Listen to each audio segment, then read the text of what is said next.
Welcome to the Resilience series. I'm Stephanie Weaver, the author of the Migraine Relief Plan and the upcoming Migraine Relief Plan cookbook.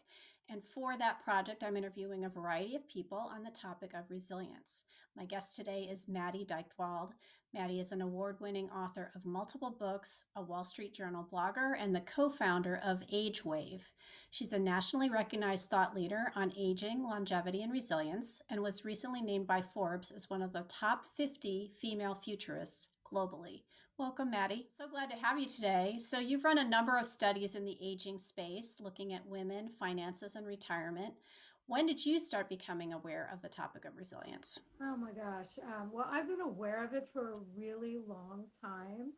But in doing some of the studies that we've been involved with, that's made me see the subject of resiliency as being one of the underpinnings of our lives. And, we think, oh, resilience, that's something that you're just born with, but it's not.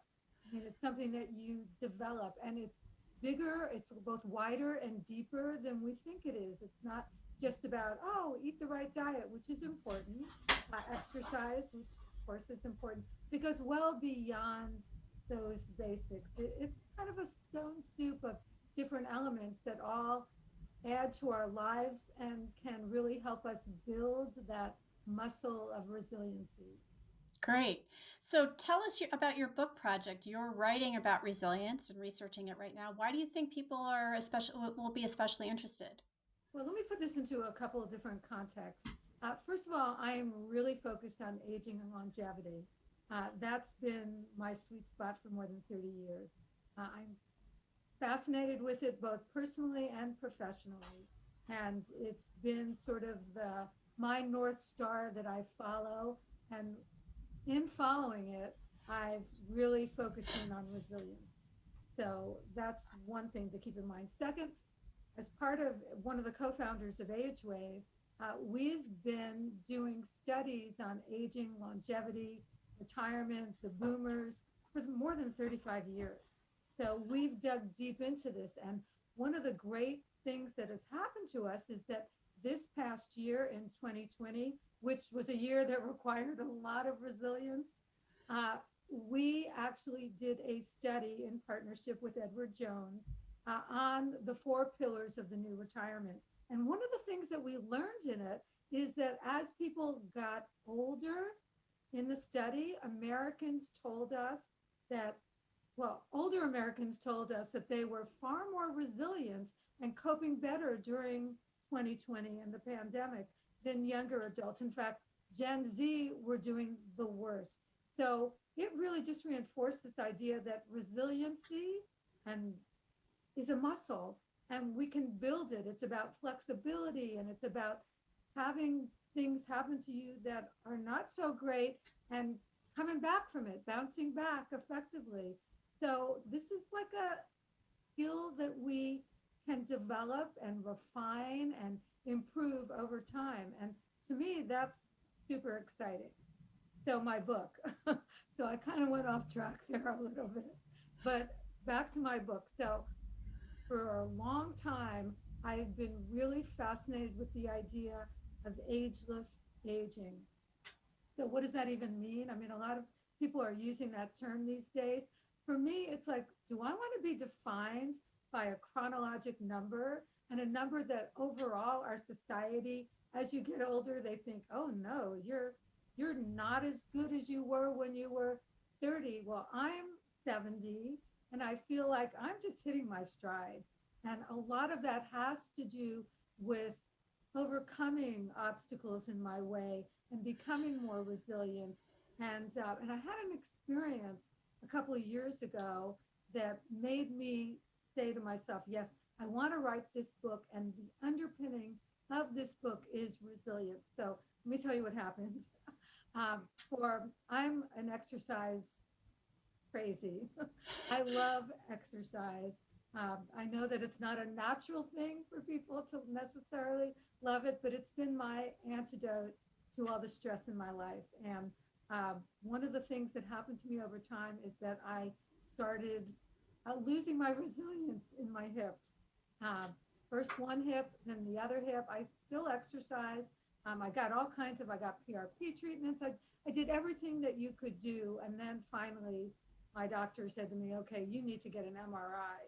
So I got an MRI, got the results of the MRI. My doctor sat me down. He was also a friend, and he said to me, okay, your life is about to get better because you need surgery. And I'm like, I burst out hysterical crying. I'm like, he told me I was bone on bone in both my hips and that I actually had a genetic disorder in my hips. I had hip dysplasia that had caused this. So I was kind of young still to be having this kind of an issue. And I'm telling you, I was limping around. It was not a good situation.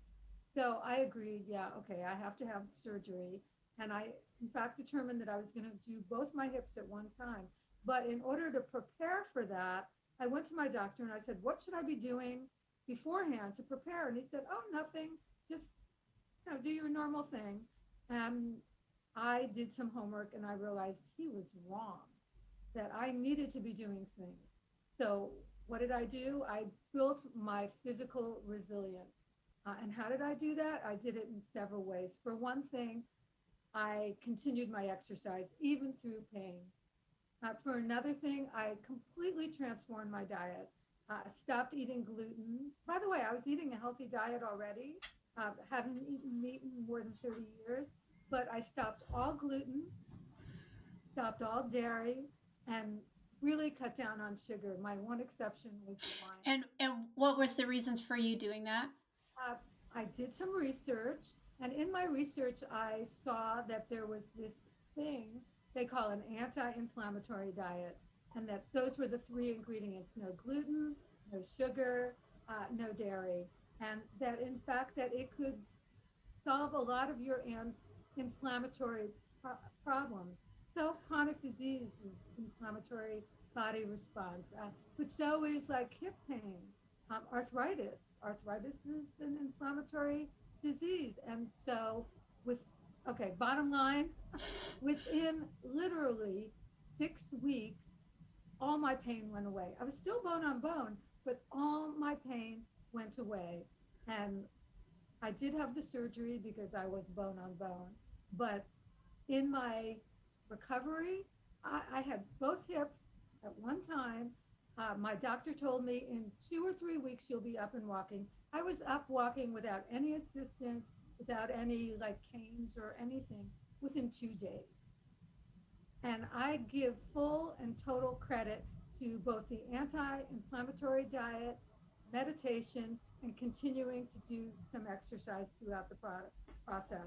And I got to tell you, it was life changing for me. And it made me want to tell people, yes, you are in control. You can build this kind of resilience within your body and your mind that can give you the power to take on the world. That's great. So I just want to sort of feed some of that back to you. So, you were faced with a medical problem and you took the agency upon yourself to advocate for yourself to say, well, this doctor said this, but I am going to research and see if there's other things because I think you're very similar to me in that your natural inclination is to say, there must be something I can do. There must be some way I should prepare for this. I did the same thing when I was about to have a spinal fusion surgery. So similar process of saying, well, what do I need to eat? What do I need to do? How can I prepare?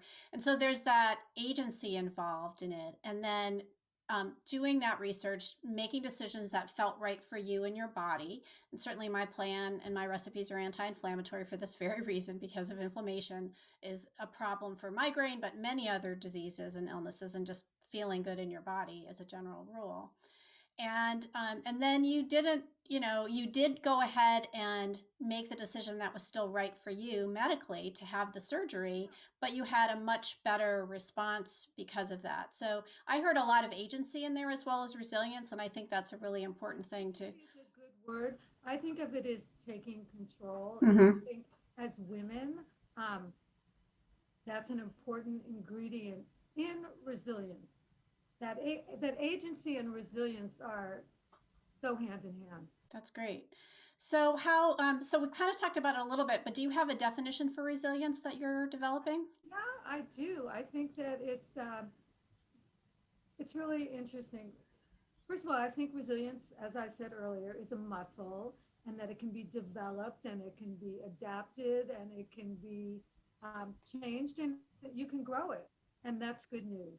I think of it as adaptability and the ability to bounce back from adversity. From adversity, like during COVID, the ability, like on a day-to-day level. Okay, let me put this into a context. In that most recent study that we just finished during COVID, that we did in partnership with Edward Jones, the four pillars of the new retirement.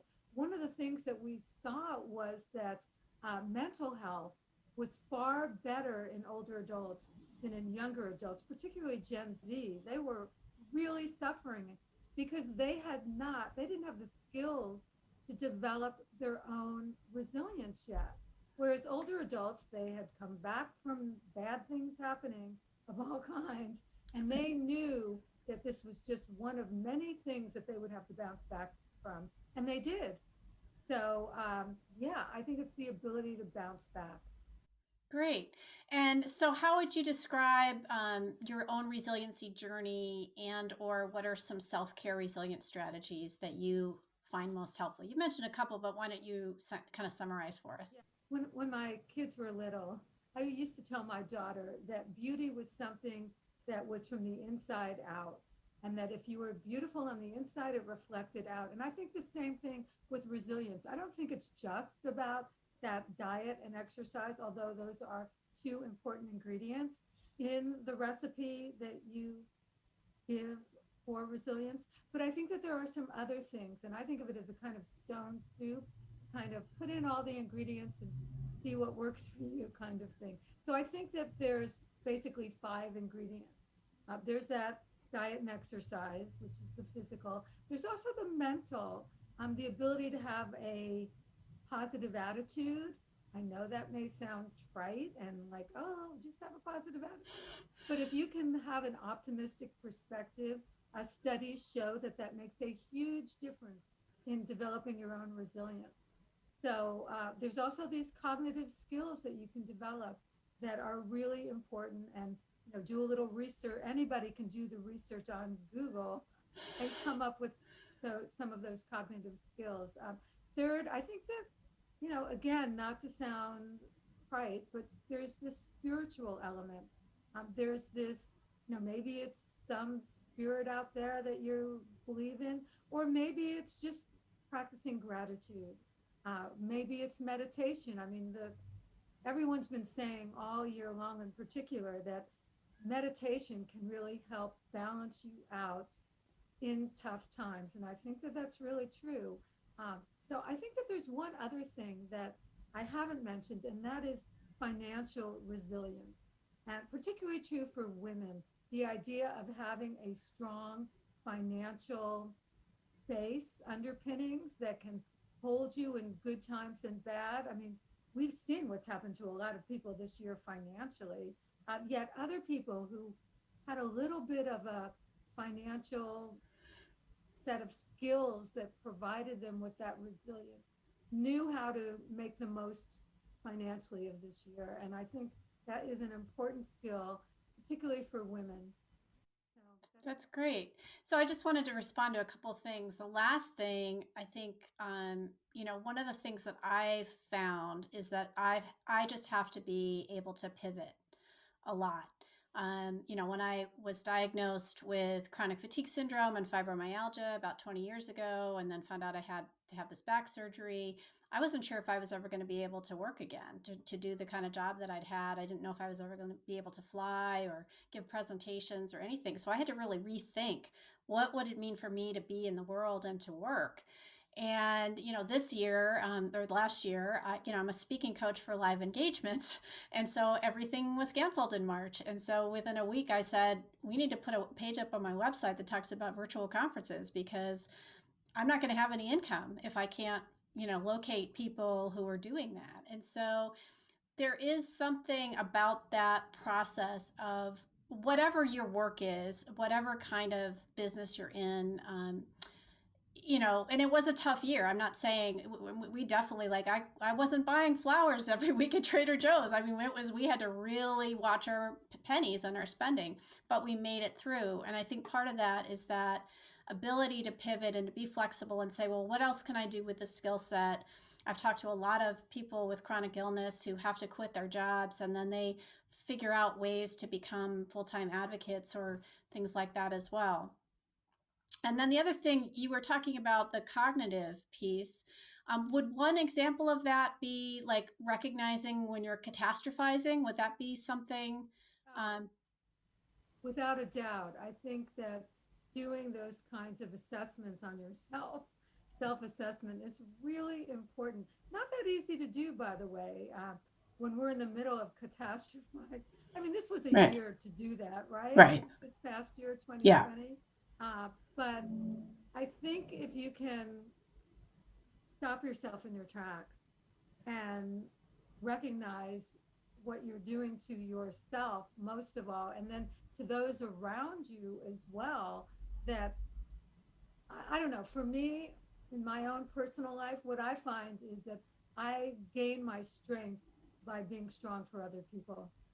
And I don't know if that's the same for you or for anyone else. That's me. And I find that when everybody else is like sinking down, that's when I can pull myself up and say, wait a minute, what am I doing to myself and what are other people doing to themselves? And I try to, talk myself down first and then try to talk other people down too, because catastrophizing, especially in this environment where there were a lot of things to catastrophize about.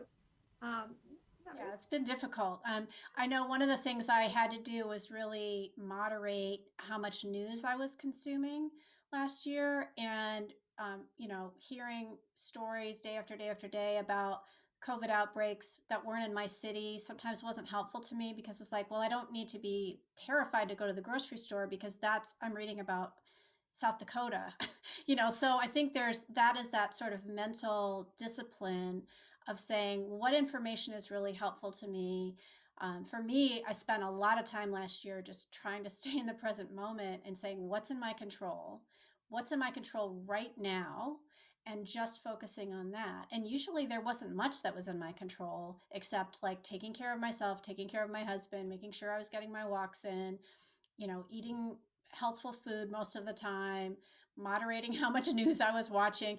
Those were the things that I was able to do last year, as well as the work that I was able to come it up sounds with. like you did very well in terms of self modulation, that you knew exactly what buttons to press for yourself. And that's a key part of it, I think, is knowing what buttons to press for yourself, Right. and then seeing the positive results of that So stuff. there's a benefit to having done 15 years of therapy. It gives me lots of skills. Absolutely. Well, Maddie, thank you again for being here today and sharing your story. Please visit maddydychtwald.com to learn more about her work and agewave.com to learn more about what they do. Check out other episodes of the Resilience series on Facebook Watch, IGTV, and YouTube.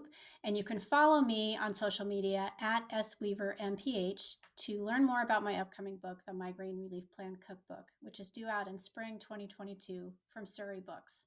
Thanks, Maddie.